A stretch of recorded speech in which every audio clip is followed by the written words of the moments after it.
Hello, ladies and gentlemen. This is Eddie Marcus, and I tell you, I think this is about my eighth video today, my eighth post.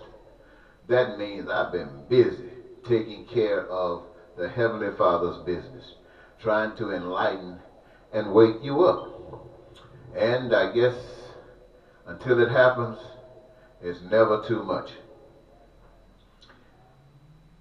Upstairs, they got American Idol on.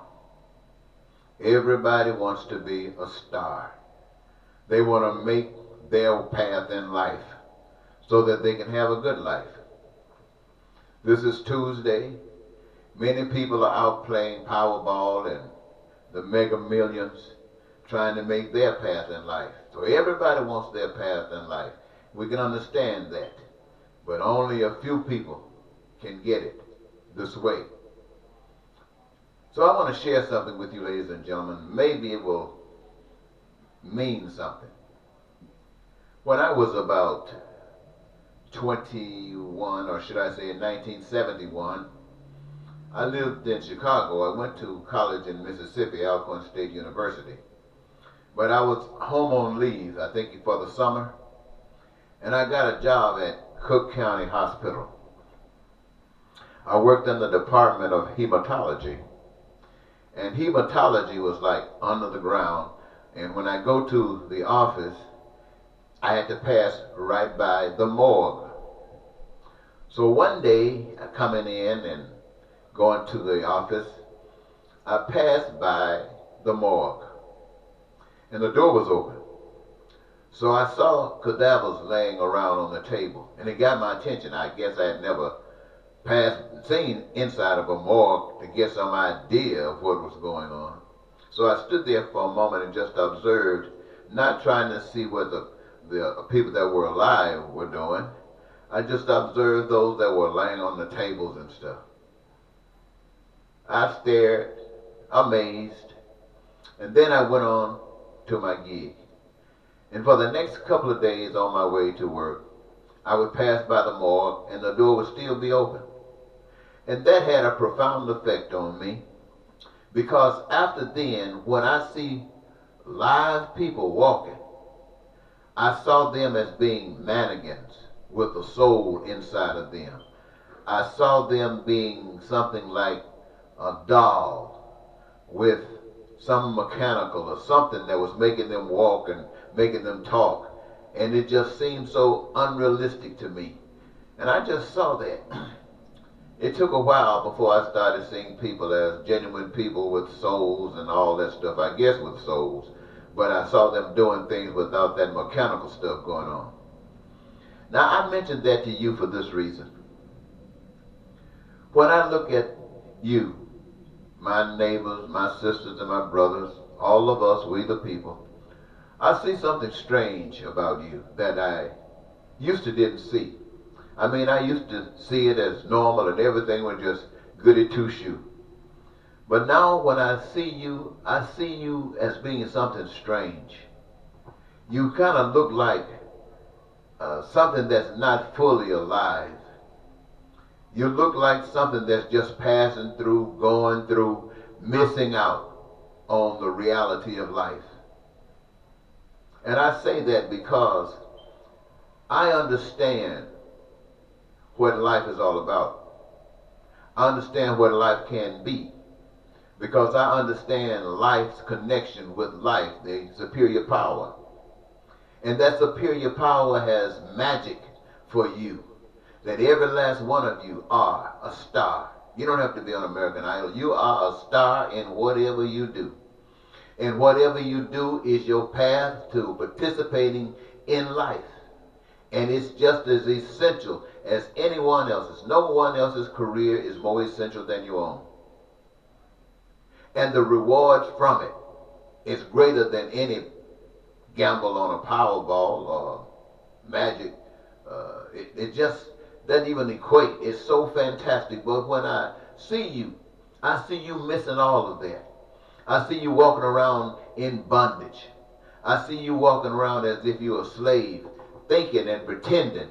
Those of you who smile and got a car and a job, as if you got something going on when you really have nothing going on in comparison to what has been designed for you to have going on. And I keep trying to do whatever I can to wake you up, and it seems like it's all a waste of time. I remember when this vision of life came to me, having gone through the education, gone through the preparation that God has sent me through to show me what was really happening in life, in the society, with the people, and recognizing what God wanted you to have. It was so fantastic. Till I thought, now I literally thought, that I could come before you and share this message with you, and you would be so excited you act like a kid on December 25th. You'd be so excited that a gift had come, a gift that you didn't even anticipate, but you've been hoping for it and waiting for it and praying for it and just imagining that it would come one day. And all of a sudden, I brought you the secret to life.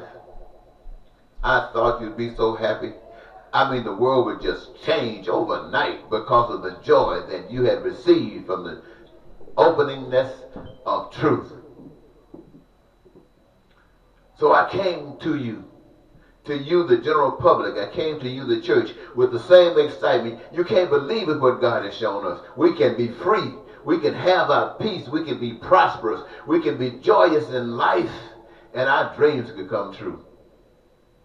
I think I was the only one with that excitement. It was abnormal to your normalcy, and you just weren't having it.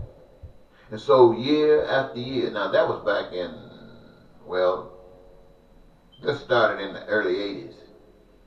But it's been a long time since the early 80s. And I've watched this through the early 80s. And from the early 80s, I've been out here engaging myself and trying to slap you side the face and trying to stick a pin in your behind. Do something to wake you up, to let you know that you're under the influence of deception, that the life that you're living is not living. You're dead, really. And boy, this has been some time since the 80s. And it seems to me as though you are deader than ever.